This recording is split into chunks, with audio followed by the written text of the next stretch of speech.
Hello प्यारे बच्चों, स्वागत है आपका हाई सर यूट्यूब चैनल में। मेरा नाम आलोक कुमार है और आज के इस वीडियो में एनसीईआरटी 10वीं के पहले चैप्टर वास्तविक संख्या को पढ़ेंगे। और वास्तविक संख्या में इस वीडियो का जो मेन पॉइंट होगा, हमारा 2 पॉइंट होगा। एक होगा पहला आपका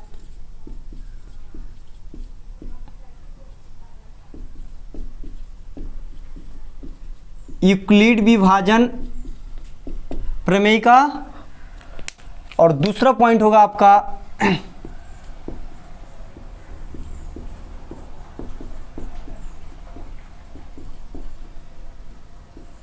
यूक्लिड विभाजन एल्गोरिदम। सॉरी, इसमें न छूट गया है। तो इस वीडियो का मेन पॉइंट यही दोनों है, यूक्लिड विभाजन प्रमेयिका और यूक्लिड विभाजन एल्गोरिदम। लेकिन बच्चों, इस दोनों पॉइंट को जानने से पहले कुछ संख्याएं हैं जिसको आप पिछले क्लास में पढ़ चुके हैं, उसका रिवाइज करना एकदम ज़रूरी है। क्योंकि उन संख्याओं का रिवाइज कर लेने के बाद ये जो यूक्लिड विभाजन प्रमेयिका है, एल्गोरिदम है, या फिर वास्तविक संख्या के जो भी पद है, समझने में एकदम सरल आसान हो जाएगा। तो बिना समय लेते हुए चलिए आपको उस संख्या के रिवाइज करते हैं। तो क्या करते हैं, पहले सभी संख्या जो भी रिवाइज करना है उसको हम लिख लेते हैं। बाद में अगर सारे पॉइंट को अगर अच्छा से लिखते हैं तो ये वीडियो बहुत बड़ा हो जाएगा। इसीलिए तेज़ी से जो भी संख्या हमको रिवाइज करना है उसको तेज़ी से पहले हम लिख लेते हैं।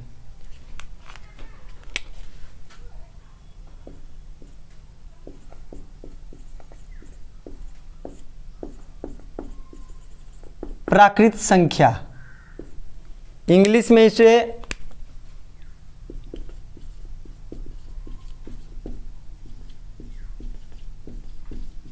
नेचुरल नंबर कहते हैं। छठा आता है वास्तविक संख्या, जिसे इंग्लिश में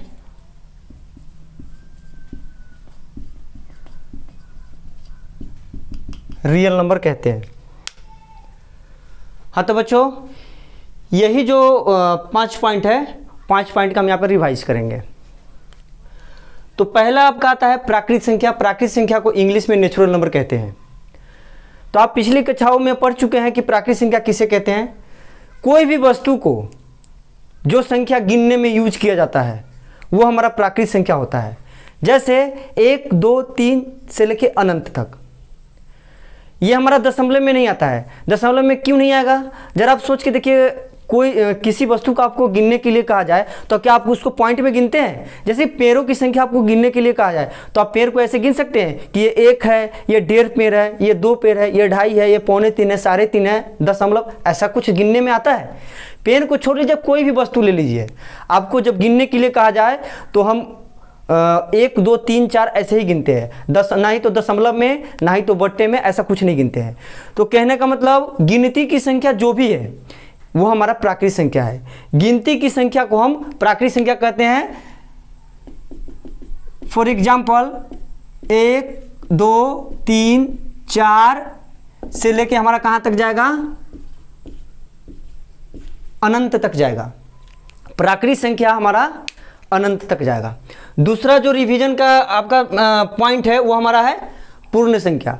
पूर्ण संख्या किसे कहते हैं? तो पूर्ण संख्या प्राकृत संख्या से मिलता जुलता है। जैसे हम 1 से वहाँ पे गिनने को स्टार्ट किए हैं, लेकिन 1 से पहले जब कुछ भी ना हो, जैसे हमारा हाथ खाली हो, कुछ भी ना हो, तो उसके लिए भी एक संख्या है हमारा, वो 0 है। तो 0 से जब हम स्टार्ट करते हैं, कहने का मतलब हम प्राकृत संख्या में 0 को अगर मिला दे, प्राकृत संख्या में 0 को मिला दे और 0 के मिलाने के बाद जो संख्या समूह बनता है, जो संख्या का एक फैमिली परिवार बनता है, वो हमारा पूर्ण संख्या होता है। जैसे इसका एग्जांपल ले लेते हैं हम। 0, 1, 2, 3, 4 से लेके अनंत तक। 1 से अनंत तक, 1 से अनंत तक हमारा क्या था? प्राकृत संख्या था। तो इसमें भी 1 से अनंत तक तो आ ही रहा है। तो 1 से अनंत तक ये हमारा प्राकृत संख्या है, ये हमारा क्या है?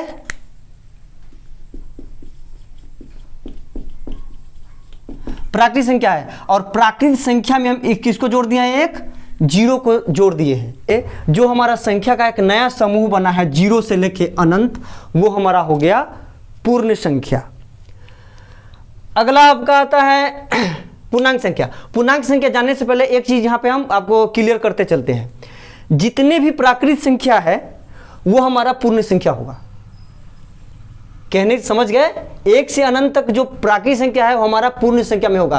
तो कहने का मतलब जितने भी प्राकृतिक संख्या है वो हमारा कहीं ना कहीं पूर्ण संख्या भी है, लेकिन सभी पूर्ण संख्याएं प्राकृतिक संख्या नहीं होगी। एक से लेकर अनंत तक तो प्राकृतिक संख्या होगी, लेकिन जीरो प्राकृतिक संख्या नहीं होगा। तो हम इसको एकदम क्लियर कर लेते हैं कि सभी प्राकृतिक संख्याएं पूर्ण संख्या होती है, सभी पूर्ण संख्याएं प्राकृतिक संख्या नहीं होती है। तीसरा आपका आता है पूर्णांक संख्या। पूर्णांक संख्या किसे कहते हैं? तो पूर्णांक संख्या एक संख्या रेखा पे हम इसको दिखाएंगे। पूर्णांक संख्या एक संख्या रेखा यहां से ले लिए, और इस संख्या रेखा पे हम देखते हैं कि पूर्णांक संख्या आकर होता क्या है।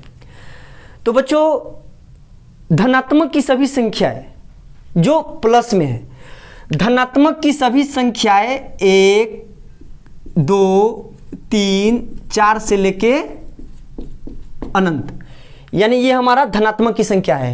इसको प्लस, क्या है ये? प्लस है। प्लस की सभी संख्याएं और माइनस की सभी संख्याएं। माइनस किस में? माइनस होता है ना, माइनस का 1, माइनस का 2, माइनस का 3, माइनस का 4 से लेके कहां तक आएगा हमारा? अनंत तक। यानी कि धनात्मक की सभी संख्याएं, ऋणात्मक की सभी संख्याएं और जीरो। कौन सा? जीरो। जीरो को ऐड करने से जो एक फैमिली बनता है, कौन सा फैमिली? संख्या का फैमिली। यानी कि धनात्मक की सभी संख्याएं, ऋणात्मक की सभी संख्याएं और जीरो को ऐड करने से जो एक संख्याओं का समूह बनता है वो हमारा पूर्णांक इंटीजर होता है। क्या होता है? इंटीजर। और इंटीजर में ही हम दो टाइप ले लेते हैं। जो धनात्मक होता है उसे हम धनात्मक पूर्णांक बोलते हैं, और जो ऋणात्मक होता है उसे ऋणात्मक पूर्णांक बोलते हैं। ये यहां से यहां जो भी है हमारा धनात्मक पूर्णांक है, और माइनस में यहां से यहां जो भी है वो हमारा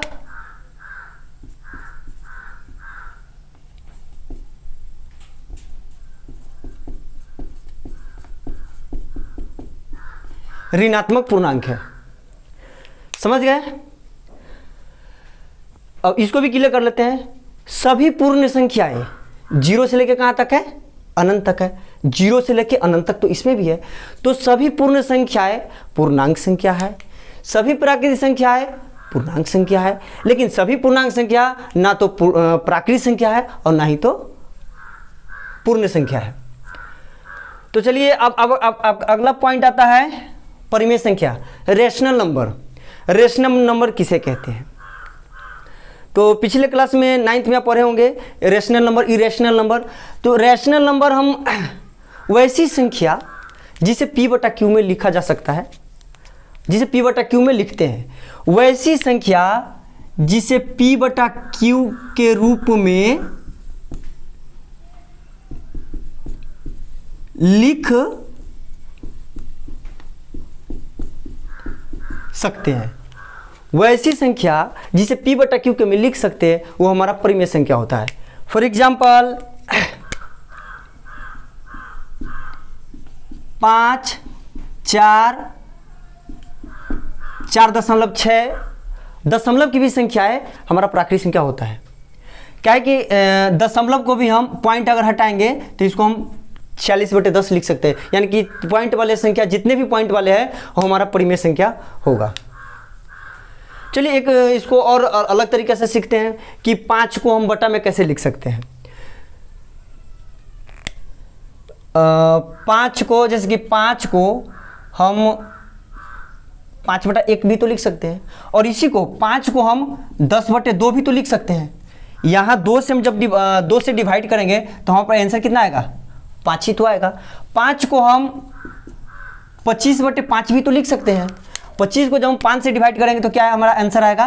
5 ही तो आएगा। यानी कि 5 को हम कई तरीके से बटा में लिख सकते हैं। 10/2 लिख सकते हैं, 25/5 लिख सकते हैं, 50/10 लिख सकते हैं, 250/50 लिख सकते हैं। यानी कि हमको 5 कई तरीके से बटा में लिख सकते हैं। इसीलिए 5, 4 जो भी संख्या है वो हमारा परिमेय संख्या होगा। लेकिन एक नोट प्यारे बच्चों, एक नोट इसमें एकदम जरूरी है। कोई किसी भी संख्या को P/Q में परिमेय संख्या होने के लिए तो P/Q रूप का होना ही चाहिए। लेकिन इसमें एक कंडीशन और है, P और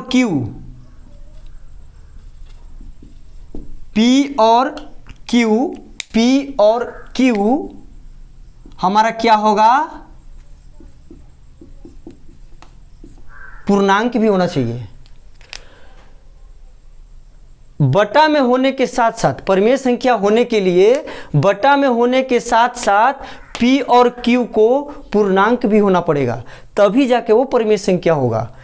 और एक बात और, ये तो पहला नोट है। दूसरा नोट, Q के जगह पे 0 कभी नहीं होगा। Q 0 के बराबर कभी नहीं होगा। तो फिर से इसको हम समझते हैं कि परिमेय संख्या कौन होगा, वैसी संख्या जिसे P/Q के रूप में लिखा जा सकता है वो हमारा परिमेय संख्या होगा। लेकिन परिमेय संख्या होने, बटा में होने के साथ साथ जो ऊपर वाले को अंश और नीचे वाले को हर बोलते हैं ना, तो P और Q यानी कि अंश और हर को पूर्णांक होना एकदम जरूरी है।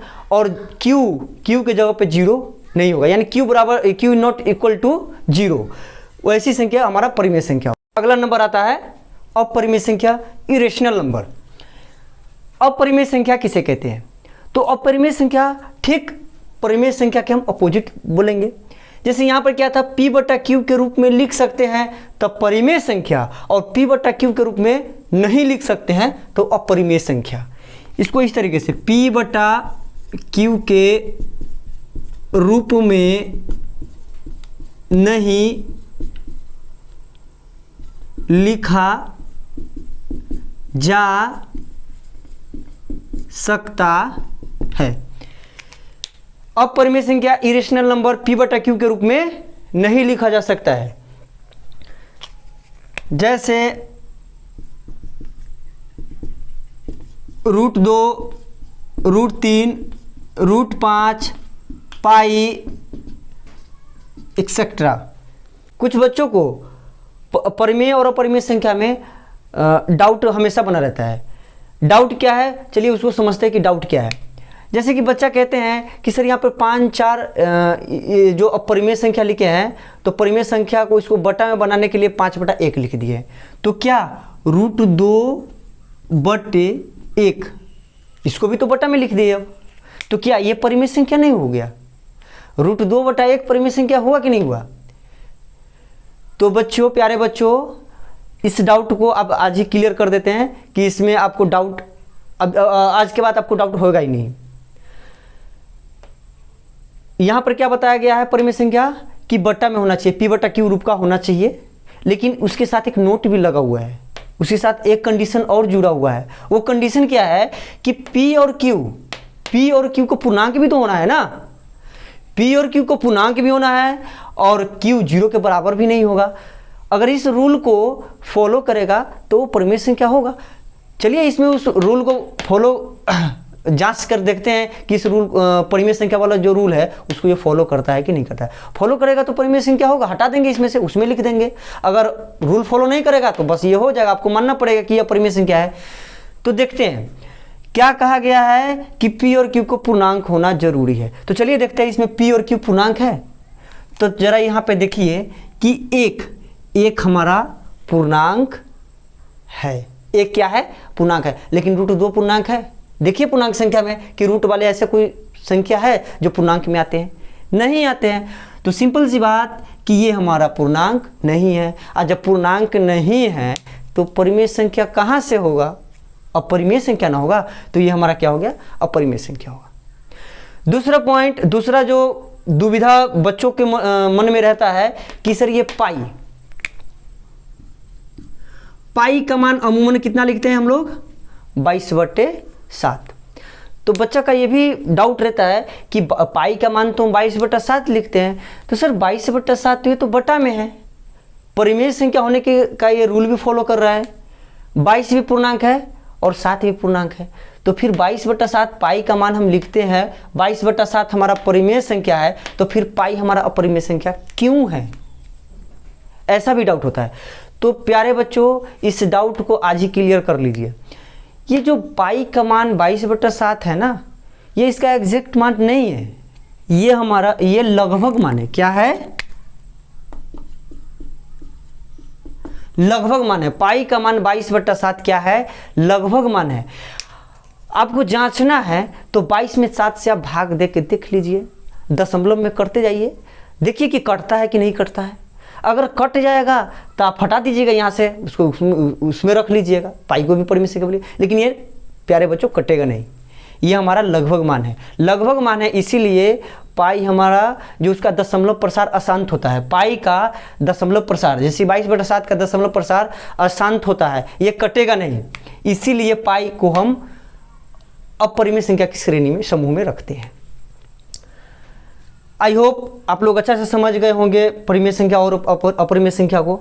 चलिए अगला नंबर आता है वास्तविक संख्या। वास्तविक संख्या किसे कहते हैं? तो बच्चों, परिमेय संख्या प्लस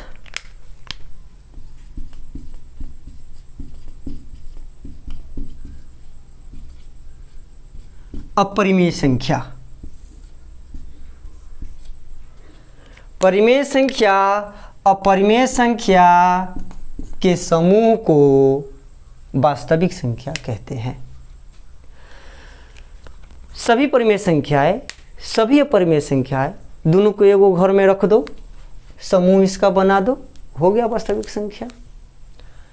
या फिर आप सिंपल सी बात समझ लीजिए कि अभी तक आपको जितना भी संख्या के बारे में नॉलेज है ना, जितना भी संख्या को जानते हैं, वो सभी संख्याएं वास्तविक संख्या होगी। चलिए इसका भी कुछ एग्जांपल ले लेते हैं। √2 अपरिमेय संख्या है, √3 अपरिमेय संख्या है, 4 परिमेय संख्या है, 4.8 परिमेय संख्या है, 5 सही 3/7 ये भी हमारा परिमेय संख्या हुआ। कैसे? 7×5 और 3 38/7, यानी कि ये सभी संख्याएं वास्तविक संख्याएं हैं। तो अभी तक आपने क्या सीखा? पिछली क्लास में पढ़े हुए कुछ संख्याओं का रिवीजन। अब आगे अगले पार्ट में हम पढ़ते हैं यूक्लिड विभाजन प्रमेयिका और यूक्लिड विभाजन एल्गोरिदम,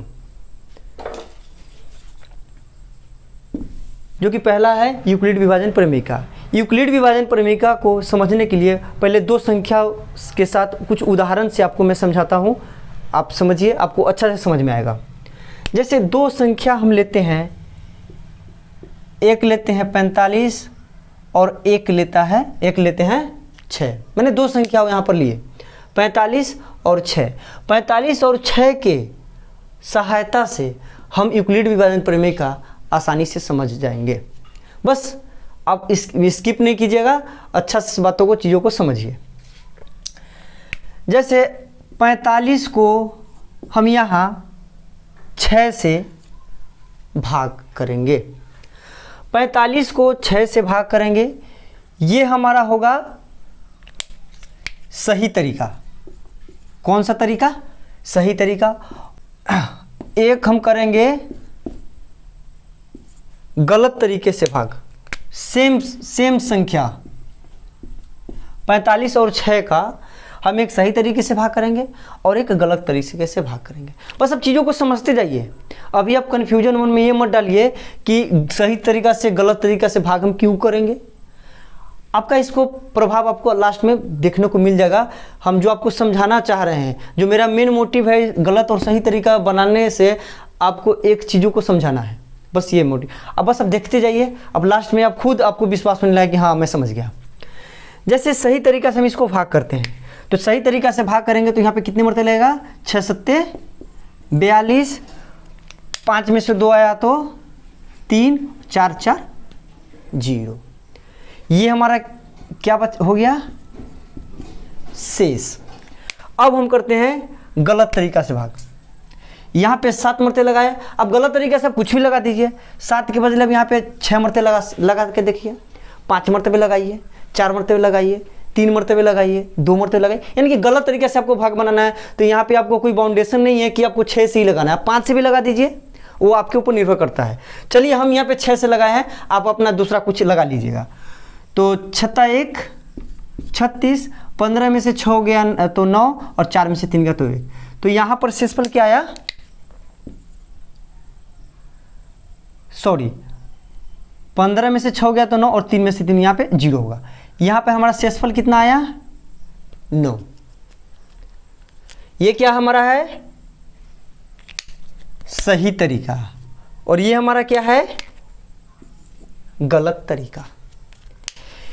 यानी कि सही तरीका से हम किए हैं तो हमारा शेषफल कितना आया है, 3, जो 6 से छोटा है। और गलत तरीका से हम यहाँ पे भाग बनाया है तो यहाँ पर शेषफल कितना है, 9, जो कितना 6 से बड़ा है। अब आपको जो मेरा मेन पॉइंट है जो आपको समझाने का, अब मैं आपको वो समझा रहा हूँ। देखिए स्टूडेंट, प्यारे बच्चों, किसी भी संख्या में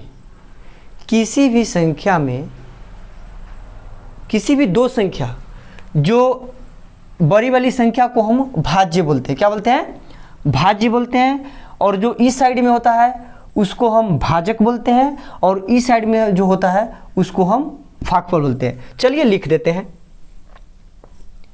यहाँ पर होगा उसको क्या बोलेंगे, भाज्य, यहाँ पर होता है उसको क्या बोलते हैं, भाजक, यहाँ पर आता है उसको क्या बोलते हैं, भागफल, और जो नीचे होता है उसको क्या बोलते हैं हम, शेष। अब इसको इंग्लिश में लिखा जाए तो इंग्लिश में क्या होगा, तो इंग्लिश में भी हम लिख देते हैं। जो भाज्य होता है उसको हम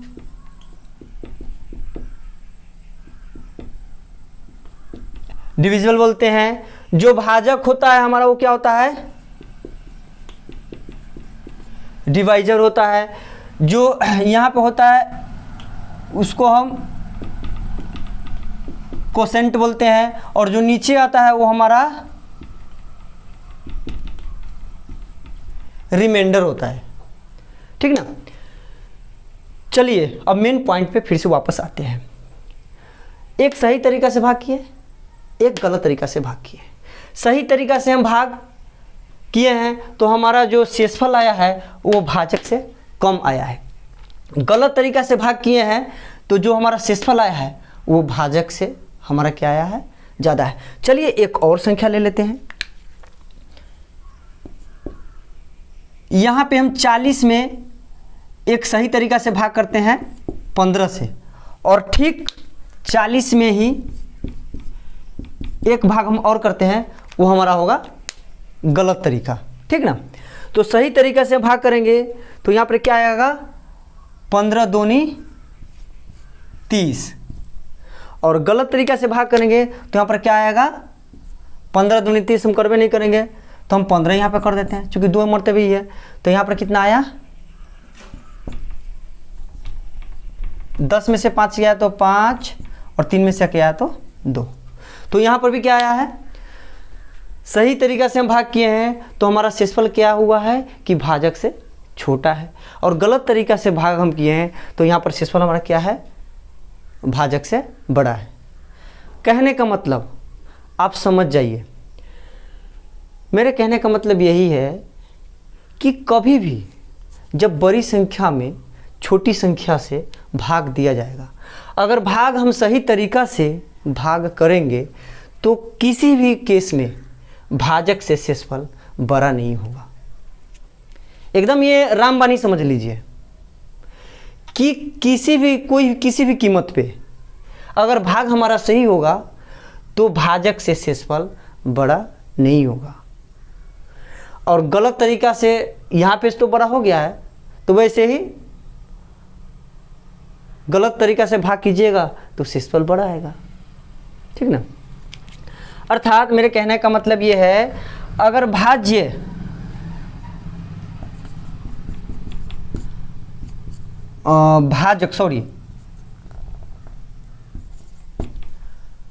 भाजक यदि हमारा 6 है तो शेषफल का संभावना क्या होगा,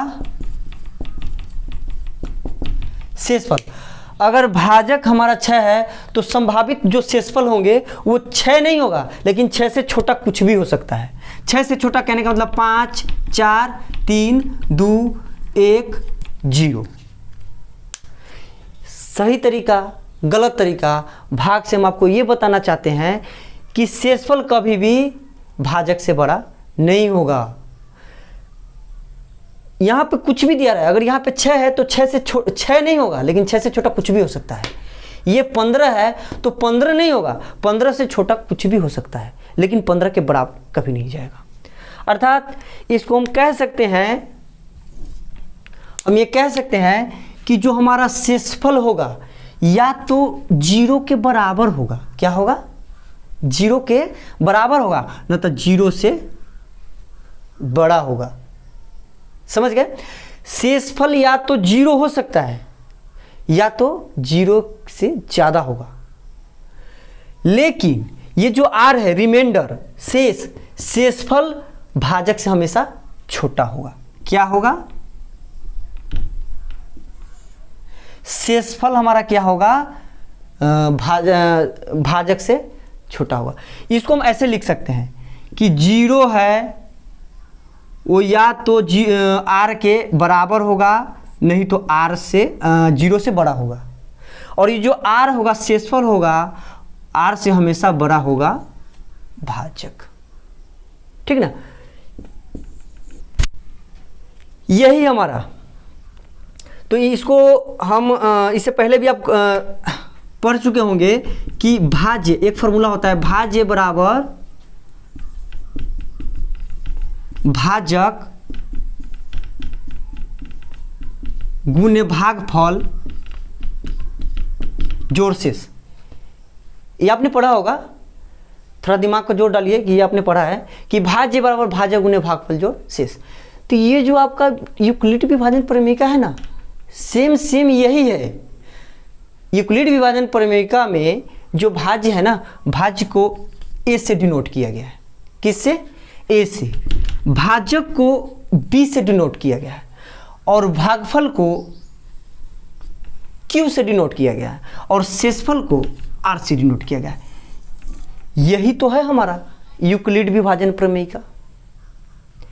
यही है यूक्लिड विभाजन प्रमेयिका। देख लीजिए ध्यान से, यूक्लिड विभाजन प्रमेयिका क्या है?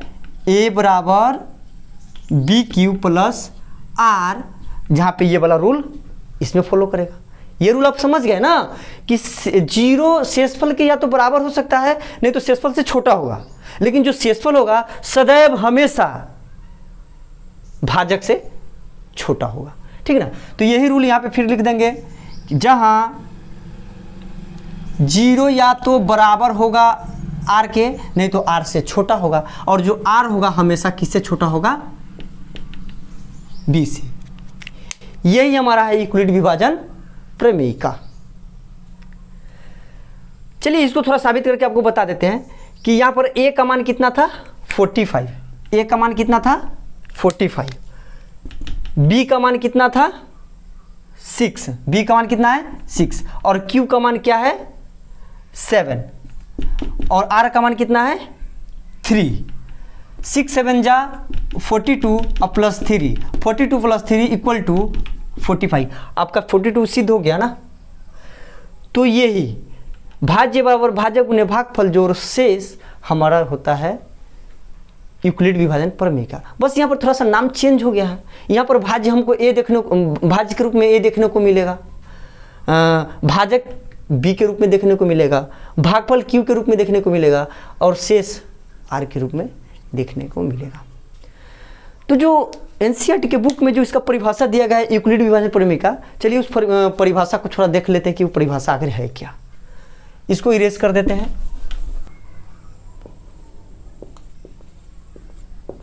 यूक्लिड विभाजन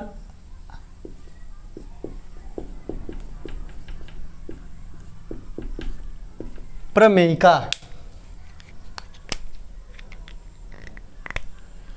दो धनात्मक पूर्णांक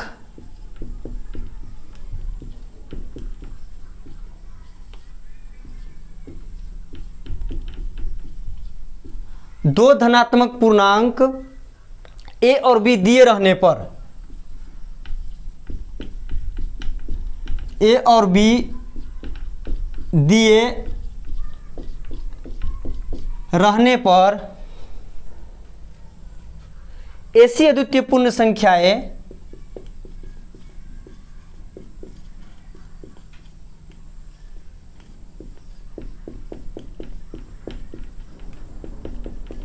ऐसी अद्वितीय पूर्ण संख्याएं Q और R विद्यमान है कि Q और R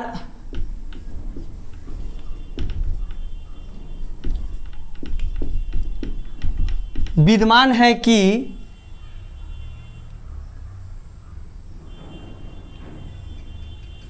A equal to B Q plus are, जहाँ जीरो या तो बराबर होगा नहीं तो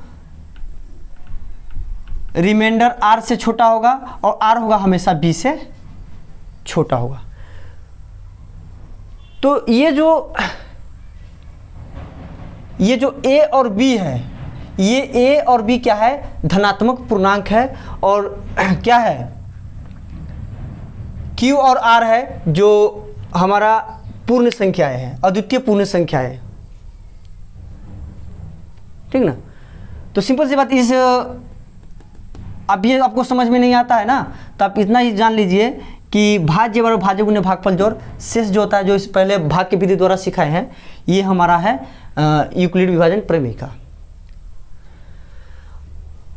जो मेन पॉइंट आता है, ये प्रमेयिका को हम समझते हैं कि प्रमेयिका आखिर होता क्या है। ये जो यूक्लिड विभाजन प्रमेयिका है ना, उसको थोड़ा समझते हैं कि प्रमेयिका आखिर होता क्या है।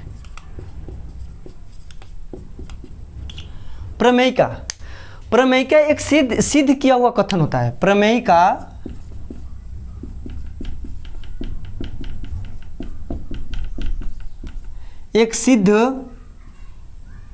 प्रमेयिका एक सिद्ध किया हुआ कथन होता है।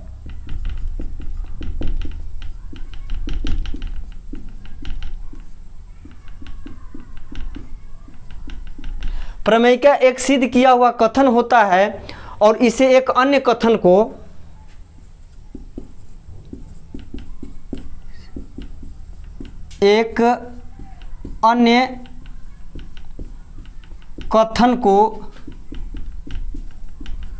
सिद्ध करने में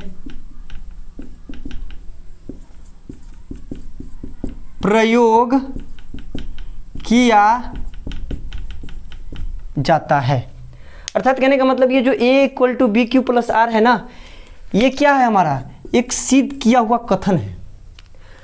इसके सहायता से एक और अन्य जो कथन होगा, उस कथन को हम इसके थ्रू हम सिद्ध करेंगे। यही हमारा यूक्लिड विभाजन प्रमेयिका है।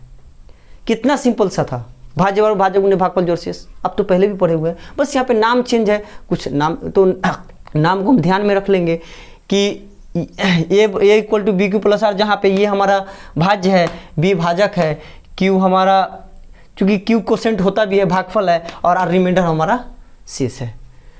चलिए अगला पॉइंट आपका देखते हैं, यूक्लिड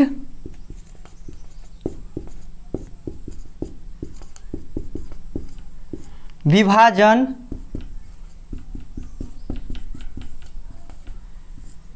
एल्गोरिदम।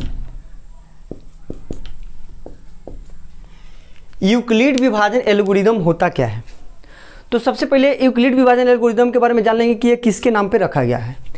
तो यूक्लिड विभाजन एल्गोरिदम एक फारसी गणितज्ञ थे, मुहम्मद इब्न मूसा अल ख्वारिज़मी। एल्गोरिदम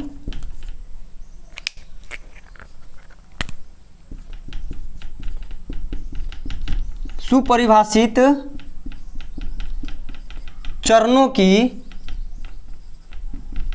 श्रृंखला प्रक्रिया है। यूक्लिड विभाजन एल्गोरिदम क्या है? एक सुपरिभाषित चरणों की श्रृंखला प्रक्रिया होती है जो विशेष प्रकार की समस्या को, जो कि एक विशेष प्रकार की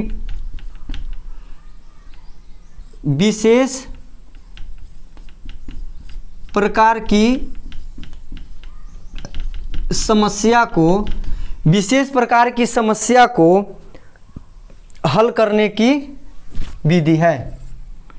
विशेष प्रकार की समस्या को हल करने की विधि है।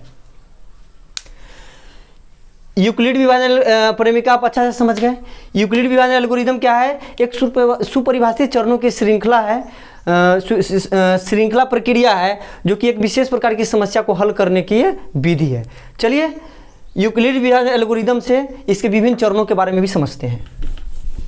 तो चलिए यूक्लिड विभाजन परिमिका, जैसे कि मैंने आपको बताया कि यूक्लिड विभाजन परिमिका एक श्रृंखला प्रक्रिया है, और ये भी बताया कि यूक्लिड विभाजन परिमिका मुख्यतः HCF निकालने में काम आता है। तो चलिए दो संख्या हम लेते हैं, एक लेते हैं हम आपको 48 और एक लेते हैं 15। जैसे पहला प्रक्रिया हमारा है गुणनखंड विधि।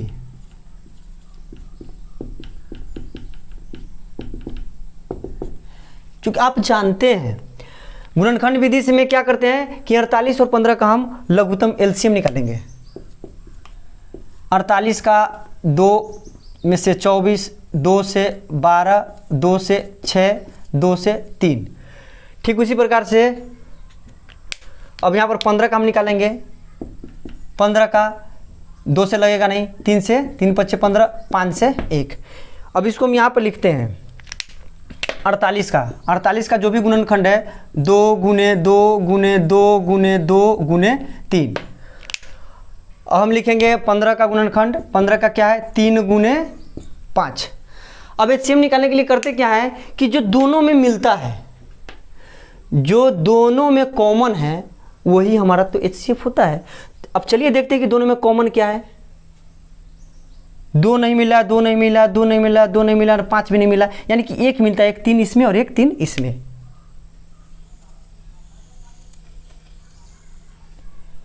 ये 3 इसमें भी है और ये 3 इसमें है, तो कहने का मतलब HCF इसमें कितना आया, ये HCF इसका कितना आया 3। तो ये हमारा गुणनखंड विधि से जो कि हम पहले सीखे हुए हैं। अब अगला हम 48 और 15 और दो संख्या है 48 और 15 का यूक्लिड विभाजन प्रमेयिका द्वारा हम HCF निकालते हैं। समझिएगा थोड़ा अच्छा से। यूक्लिड विभाजन प्रमेयिका द्वारा HCF निकालने के लिए क्या करते हैं कि जो दो संख्याएं रहती है बड़ी संख्या को छोटी संख्या से भाग देते हैं। चलिए भाग दे देते हैं। 48 को कितना से भाग देना है यहाँ पर 15 से, तो कितना मरते जाएगा 3 मरते। 15 तिया 45, 8 में से 5 गया तो 3, 4 से 4 गया तो 0। यहाँ तक तो सिंपल है, सब कोई जानते हैं। यहाँ से तो आप एकदम सिंपल भाग भी तो बना है, ये तो आप जानते ही होइएगा। अब इसका जो अगला स्टेप आने वाला है, जो इसका अगला चरण है, वो एकदम बहुत ही सिंपल है, भारी नहीं है, बहुत सिंपल है। सिर्फ अब थोड़ा सा समझिएगा कि होता क्या है। अब यहाँ पर ये हमारा क्या है, क्या है शेष है ना। शेष यहाँ पर होगा क्या, इसका अगला चरण जो ये शेष है, शेष हमारा बन जाएगा भाजक। क्या बन जाएगा, भाजक। जब कभी भी, अब ये अगला चरण जहां तक चले, जितना बड़ा चले, जब कभी भी शेष आएगा तो शेष को भाजक बना देना है। शेष को भाजक बना देना है। जब कभी शेष आए शेष को भाजक बना देना है। अब शेष भाजक बन गया, ये था हमारा पहला स्टेप। अब दूसरा स्टेप क्या है, जब शेष भाजक बन जाएगा तो फिर भाजक क्या बनेगा, तो भाजक बन जाएगा, यहां पर भाजक मेरा बन जाएगा भाज्य। क्या बन जाएगा, भाज्य। कितना सिंपल, कितना सिंपल, बहुत सिंपल कि जो शेष आएगा वो भाजक बन जाएगा और जो भाजक था वो भाज्य बन जाएगा। बना दीजिए भाज्य। नीला कलर से है तो नीले कलर से बना दीजिए इसको भाज्य। फिर से लगाइए भाग। अब क्या होगा, 3 5 15, यहाँ पर आ गया 0। तो जो मसा होगा ना, एक बात और यहाँ पे सीख लीजिए, कितने बच्चे हैं ना उल्टा पुल्टा इसको आंसर बता देता है कि सर ये है ना, ये है HCF है, ये है HCF। ऐसा नहीं है, ये वाला HCF नहीं होता है। अब जब कभी भी कटे, लास्ट में जब शेषफल 0 आ जाए जीरो तो आपको लाना है। ये प्रक्रिया तब तक आपको करते रहना है जब तक यहाँ पर जीरो न दिखाई दे। अगर जीरो नहीं दिखाई दिया तो समझिएगा कि सवाल अभी नहीं बना है। जीरो आ जाए तो समझ लीजिएगा कि आपका सवाल एकदम काम कंप्लीट है। और जब काम कंप्लीट है तो जहाँ पे जीरो आएगा ना उसी भागफल में आपको देखना है आंसर। जहाँ पे जीरो आया उसी भागफल का जो भाजक रहेगा, क्या रहेगा, जो भाजक रहेगा वो हमारा HCF होगा। क्या होगा, HCF। तो कितना आया HCF, 3। अब इसको यूक्लिड विभाजन जो प्रमेयिका है उसके प्रारूप में बैठाना है। अब 10वां का जब प्रश्नावली जब स्टार्ट करेंगे तो उसमें ऐसा नहीं है कि हाँ यूक्लिड विभाजन प्रमेयिका से आपको HCF पूछा है तो आप लोगों भाग्य शेष भाजक होता है, भाजक भाज्य होता है, ऐसे करते हैं, ये सब नहीं बताना होता है। ये आपका रफ का चरण है, आप इसको रफ में करोगे। अब जो सवाल बनाएंगे यूक्लिड विभाजन प्रमेयिका के द्वारा तो उसका एक प्रारूप नीचे दे रहे हैं, उस प्रारूप में आपको लिखना पड़ेगा। कैसे लिखेंगे, चलिए ये बात को भी समझते हैं। तो यूक्लिड विभाजन प्रमेयिका में क्या कहता है कि पहले भाज्य रहेगा, तो जय को भाग बनेगा वैसे ही हम भाग करेंगे। पहले के भाग के हम लिखेंगे, पहले का भाग में भाज्य कितना है 48, तो लिख दिए 48, बराबर है तो बराबर। अब क्या कह रहा है भाजक, तो भाजक कितना है 15, तो लिख देंगे 15। गुना आता है, भाज्य गुने भागफल आता है ना, तब गुना यहाँ पर लिख देंगे। इसके बीच में नहीं कुछ है तो गुना ही तो होता है ना, क्योंकि B इंटू क्यू इसको बोलते हैं, तो इंटू गुना ही तो है ना।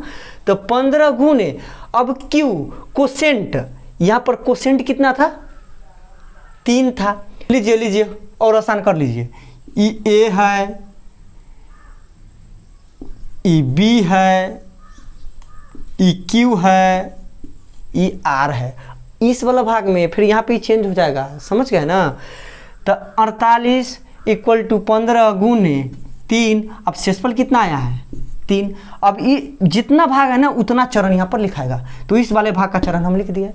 अब इस भाग वाले को उसी प्रारूप में लिखेंगे। यहाँ पर अब A कितना हो गया, यहाँ पर A हो गया अब 15, तो B कितना हो गया 3, तो Q कितना हो गया 5, तो शेषफल कितना हो गया 0।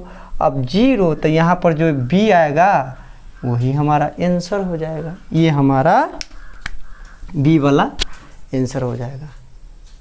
कितना अच्छा समझे। अब थोड़ा सा दोनों में है ना अंतर, आपको बताते हैं कि दोनों में आखिर अंतर है क्या। कि हम चलिए सर जब आपको ये आता है तो हम ये कला सीखेंगे, हम वैसे ही पूछेगा ये वाला हम बताएंगे ये वाला। तो अंतर है बच्चों, अंतर क्या है, जब छोटी संख्या आपको दे देगा ना, छोटी संख्या तो आप लघुत्तम निकाल लीजिएगा। लेकिन जैसे ही आपको अगर कोई संख्या, आप जरा सोचिए, कोई संख्या आपको हो गया अगर दे दिया 1849, दिख रहा है नहीं दिख रहा है, कोई संख्या आपको दे दिया यहाँ पे बता रहे हैं 1849 और एक संख्या दे दिया 50, तो 50 का तो आप एलसीएम निकाल लीजिएगा फटाफट, एकदम फटाफट निकल गया। तक आप फटाफट 1849 का भी एलसीएम निकाल के दिखा दीजिए, 1849 का फटाफट नहीं निकलेगा ना। अब 1 से सोचिएगा, 2 से सोचिएगा, 3 से सोचिएगा, 4 से सोचते सोचते रह जाइएगा, पता चलेगा कि आपका समय भी खत्म हो गया है एग्जाम का, आप सोच में ही डूबे हुए हैं। फिर भी 1849 का खैर आ जाएगा, बहुत सोचिएगा तब। कहने का मतलब 1849 अब 1 2 3 4 5 6 7 8 9 10 11 12 13 करते जाइएगा ना, गुना करो में गुना करो, इनमें गुना करो, इनमें गुना करो, भाग करो, तो एकदम आपको ये 43 पे जाएगा। कितना पे 43 पे, एकदम 43 से डिवाइड होगा, 43 से भाग आएगा, तब जाके आपको कटेगा। तो कितना समय लग गया, तो बहुत सारा समय लगा ना।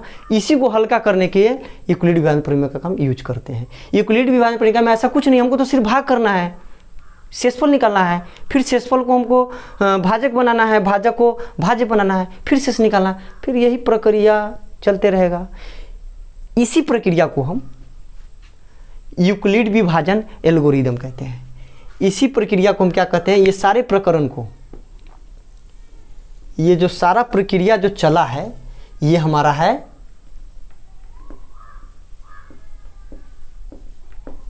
यूक्लिड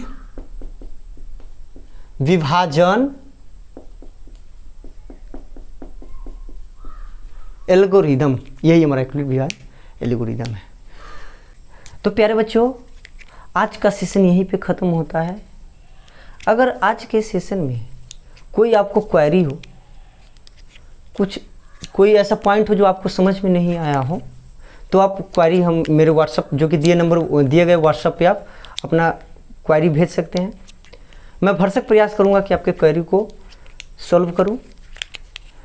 अगर ये वीडियो अच्छा लगा है तो ये जो नीचे एक जो लाल में लिखा हुआ है SUBCICRIBE सब्सक्राइब है लिखा हुआ ना, यार दबा दो उसको। Thank you.